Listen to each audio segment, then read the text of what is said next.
Hello everyone. Today I will be showing you how to make a shepherd sling similar to mine. I call this one Old Faithful just because I use it the most and I know it the most, and has been faithful to me. Um, so what you're going to need is a Sharpie, a lighter, paracord. Doesn't matter what color, just as long as it's to your preference. Leather. Now, as I mentioned in my previous slinging video, I mentioned to not use a specific weight of leather. Um, Now, the only reason for that is if you use a lighter leather for the slinging pouch, um, the leather has a tendency to rip on you under the tension of the strands. You can reinforce that like I have done, because that did happen to me once with this sling. Um, I used to not have paracord on it. I used to have braided jute, so it gave it a more primitive look, which was what I was going for at the time. But it it ripped right through the leather. So what I did is I reinforced it by just simply stitching some artificial sinew over the end of the pouch. Okay. Then you're gonna want something to puncture the leather. I have a leather punch. Um, you can use a knife or the end of scissors. They work pretty well too. And then you're also gonna want some scissors that can cut through the leather. If you don't have any scissors that can cut through leather, you can get some heavy-duty sewing scissors, or what I did is I just bought some longer scissors, and they give me enough leverage that I can cut through the leather. Okay, and that is all you will need for this walkthrough. So, okay, now that I have all my materials that I will need for the sling, I want to trace out a rough estimate of the sling pouch slot size that I want. I'm going to just model the sling that I'm going to make after this one.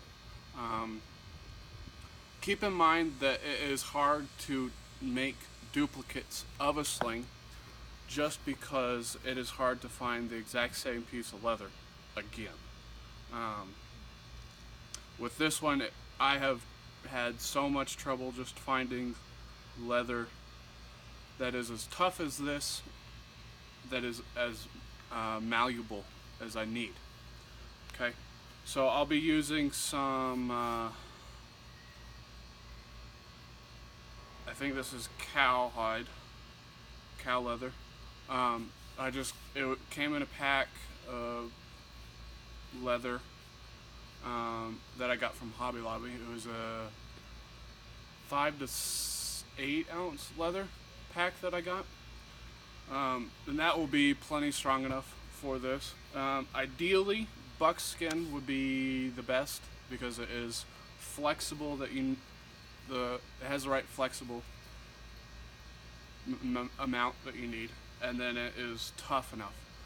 Elk hide does really well as well, but for this representation, I will just use regular old cow. Okay. So what I'm going to do is I'm going to put the sling onto the leather like so, and then I'm just going to simply trace it out, and then I'll cut it out. Okay.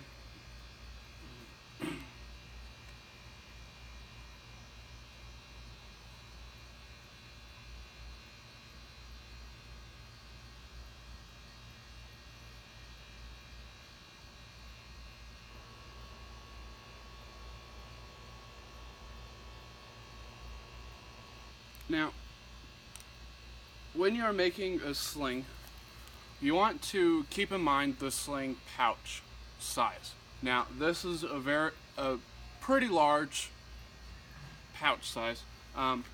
Here I have a more normal size pouch. This is a pretty primitive sling that I did. I tried to make the Far Cry Primal sling. I have yet to shoot this, but just some jute. I wrapped the loop, the finger loop, and the knot, the grip knot, with hemp, and then it's just some cow leather for the pouch. But to show you the size difference, they're pretty similar in width, but in length, my Old Faithful is quite a bit larger than the Far Cry Primal one that I made. Okay, so you want to just keep in mind the size of the pouch. Now, since it is leather, it will stretch a little bit. Like when it gets wet and stuff, it'll stretch, but then it will also stiffen up once the leather dries. Okay, so now we just cut out the leather. Okay, I'm just using my scissors that I showed you to do that. When working with leather, you want to try to use as much of the leather in different pieces as possible. So I try to match up pre-existing lines with lines of the pattern that I'm trying to use. Okay, so we'll just continue cutting.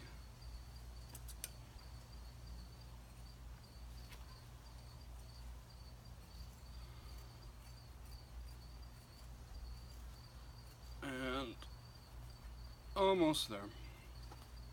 If you don't have proper scissors for this, it can take quite a while and quite a bit of hand strength just to cut through leather, especially if you're doing quite a bit of leather. Okay. Now, I have a little bit of a squared end here. I'm just going to round that off just to make things simpler on me.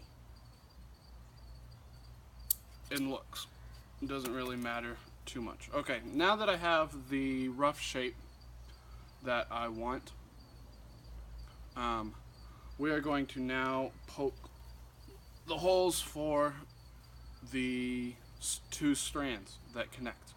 Now what I'm doing is I'm using the biggest hole punch section on my leather punch, just because it gives me plenty of room to work with the paracord and put that through the hole. Okay, so I'm just going to punch two holes. You want to try to get not get them too close to the edge or too close to each other, because they can and will rip through. See, like that one, I put that a little too close, so I'll take my scissors and just round off the end of this again, removing that because that was too close to the side of the pouch for me. I like to do 2 holes for this, but you can do 1. I like to give a little over 1/8 of an inch, and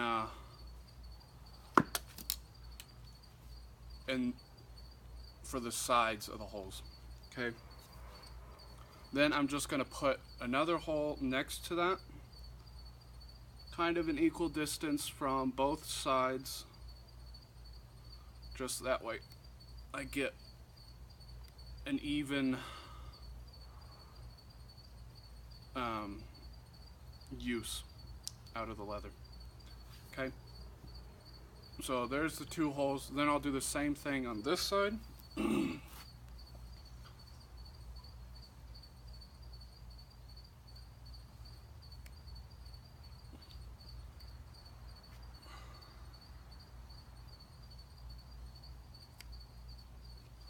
Okay.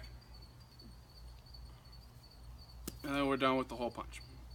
I use the hole punch just because it makes it a little bit simpler on me to put the paracord through, but like I said, you can use a knife, just make cross splits or just one slit, okay? Just so that the paracord can fit through. You don't want to go too far, because if you go too far, it can create a longer tear down the leather pouch, and that will shorten the length, the lifespan of the pouch. Okay, then now we just get some paracord.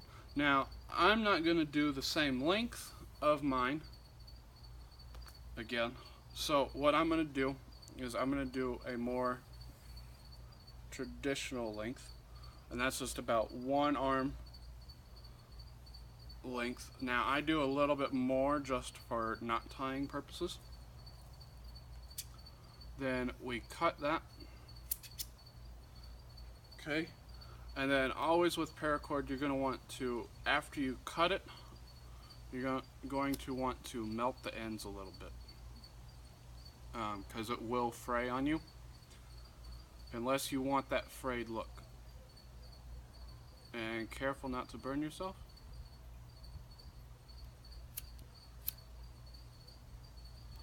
Okay, and you don't want to go too overboard with the burn, because then that will cause problems for yourself. Now what I like to do is I like to find out what do I want the middle of the pouch to be.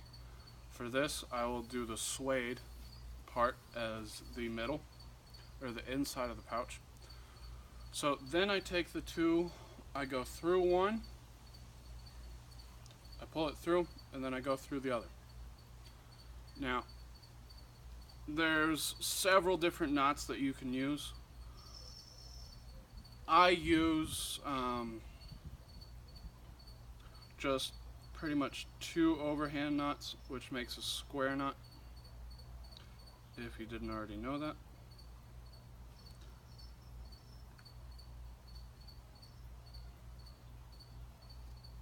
Okay, but you want to make sure that this loop on the back side is nice and tight.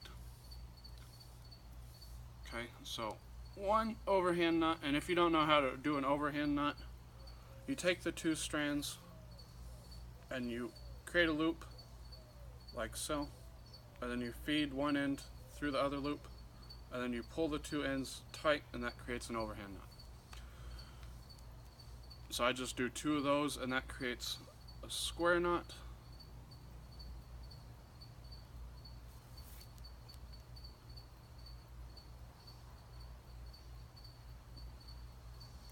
And then what I like to do for this is I like to come back in with the scissors, cut off pretty close to the knot. Then I like to take my lighter once again and melt this end a good amount,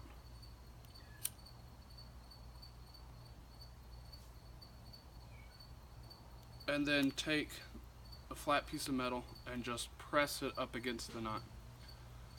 It seems to flare out that end a little bit so that it doesn't come through as easily. Now for this one, I'm just going to, I won't do the finger loop on this one. I will do a simple, so it's like the overhand knot, but instead of feeding it through once, I'm going to do it 3 times and then pull everything tight.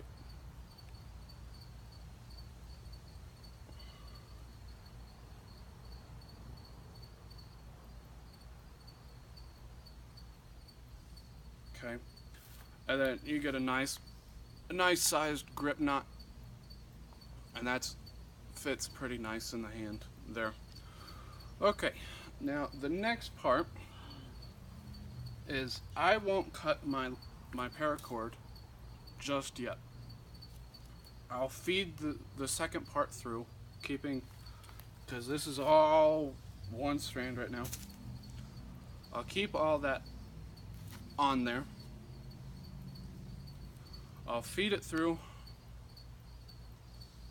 Make sure that you have the right length. Now, if you have a little bit excess, you can always cut that off. So I'll just do the square knot yet again, which 2 overhand knots. Now, there are a bunch of knots that you can use. I just use the square knots just because it makes it easier on myself. If they do rip out, then I can put it back in without having to do a lot of fidgeting around with the knot. Okay? Now you want to try to make it as tight as you can. Okay. Now then I'll do the same thing. I have a little bit left over.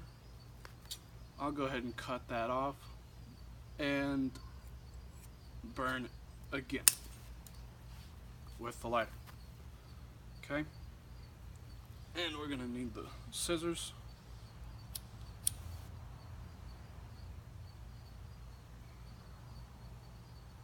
Okay. So just melt it a little bit, then press.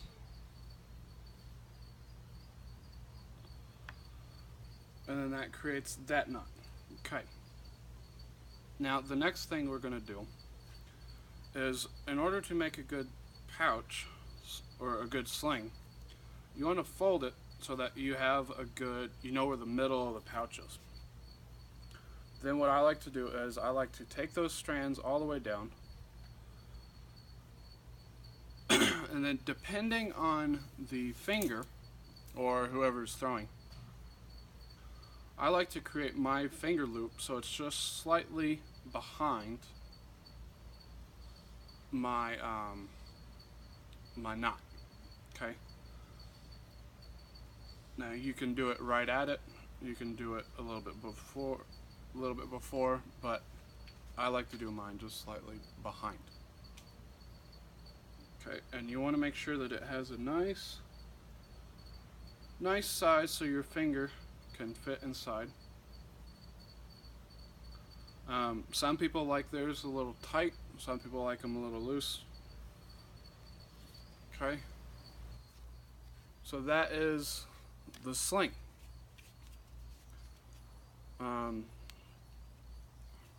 Simple paracord leather sling. Okay, easy to make, pretty cheap, inexpensive. If you don't have all the tools, you can probably borrow most of them from someone. Now, here's the two compared. Now you can see my Old Faithful is a couple inches longer, probably 1.5, 2 inches longer. Okay, now the length of the sling is just a personal preference thing. And once again, this is the Far Cry Primal inspired sling. Just some simple leather, hemp stitching, reverse wrap, jute, grip knot, and then finger loop. Okay? And that's that. I'll see you guys soon.